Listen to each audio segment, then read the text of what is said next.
വന്നിട്ട് ഒരു 30 പുഷപ്പ് എടുക്കും ഷോട്ടിന് മുമ്പ്. You can see that.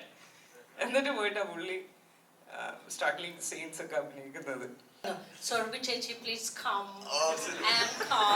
ഞാനാണെങ്കിൽ പേടിച്ച് വിറച്ച് പോനെ. സുരജ് എനിക്ക് ഒരു വളരെ നല്ലൊരു എക്സ്പീരിയൻസ് ആയിരുന്നു. ആദ്യമായിട്ടായിരുന്നു പറഞ്ഞ മാതിരി ആദ്യമായിട്ടാണ് ആക്ട് ചെയ്യണത്. പക്ഷെ എൻ്റെ ചുറ്റുപാട് ഇത്രയും ടാലന്റഡും ഇത്രയും വോമായ ആക്ടേഴ്സും അങ്ങനത്തെ ഒരു കാസ്റ്റ് ഉണ്ടാവുമ്പോൾ it was much more easier experience. പിന്നെ ആഷിക്കേട്ടനും നമ്മളെ വളരെ ഒരു പ്രസൻസ് ഉണ്ട്. അവർ ക്യാമറേൻ്റെ ബാക്കിലാണെങ്കിലും അല്ലെങ്കിൽ നമ്മളോട് സംസാരിക്കുകയാണെങ്കിലും നല്ലൊരു രീതിയുണ്ട്. എങ്ങനെയാണ് നമുക്ക് ഒരു ഫസ്റ്റ് ടൈം ആകുമ്പോൾ നമുക്ക് ആ ഒരു നെർവസ്നെസ് ഉണ്ടാവുമല്ലോ. പക്ഷെ അത് റിമൂവ് ചെയ്യാൻ പറ്റിയ ഡയറക്ടറായിരുന്നു. ആൻഡ് ദാറ്റ് ടു താങ്ക് ആഷിക്കേട്ടൻ for trusting me with this. Because പറഞ്ഞ മാതിരി ഇവർ മുന്നിലൊക്കെ ഞങ്ങൾക്ക് I have no idea right. പക്ഷെ ആദ്യമായിട്ടൊന്ന് ചെയ്യുമ്പോൾ ഇറ്റ്സ് എൻ ഓണർ. അതൊക്കെ വെറുതെ കുറച്ച് വിനയമാണ്, കുറച്ച് വിനയം കൂടി പറഞ്ഞതാണ്. അങ്ങനത്തെ ഒരു ഫീൽ ഞങ്ങൾക്ക് തോന്നിയിട്ടില്ല.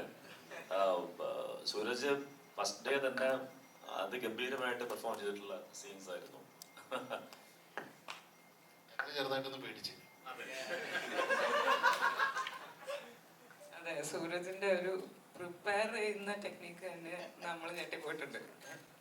ഇവ വന്നിട്ട് ഒരു 30 പുഷപ്പ് എടുക്കും ഷോട്ടിന് മുമ്പ്. You can see that. എന്നിട്ട് പോയിട്ടാ പുള്ളി സ്ട്രഗ്ലിംഗ് സീൻസ് ഒക്കെ അഭിനയിക്കുന്നത്.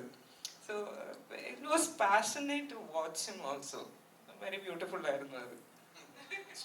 അല്ല, ഞാന് ഇതിന്റെ മുന്നേ ഞാൻ സ്റ്റേജിലാണ് യൂഷ്വലി പെർഫോമൻസ് ചെയ്യല്. അപ്പൊ ആ സ്റ്റേജിൽ കയറുന്ന മുന്നേ നമ്മൾ സാധാരണ ഒരു 100 പുഷപ്പ് അടിച്ചിട്ടാണ് പോയില്ല. അപ്പൊ ഞാൻ ആ സെയിം ടെക്നീക്ക് ഇവിടെ യൂസ് ചെയ്യാനായിരുന്നു മനസ്സിലുണ്ടായത്. പിന്നെ അതും നമ്മൾ സീൻ എന്ന് പറഞ്ഞാൽ നമ്മൾ വെടി കൊള്ളുന്ന സീനായിരുന്നു. അപ്പൊ ഞാൻ അങ്ങനെ കുറച്ച് പമ്പാവട്ടെ എന്ന് വിചാരിച്ചിട്ട് എണ്ണാൻ വേണ്ടിട്ട് എന്നെ നിർത്തുമായിരുന്നു. സോൾബി ചേച്ചി പ്ലീസ് കം.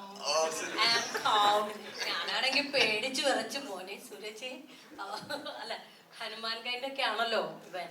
അപ്പൊ പോയി എങ്ങനെ എണ്ണി വാമാക്കിട്ട് നോക്കുവോ എന്നൊക്കെ പറഞ്ഞിട്ടല്ലേ.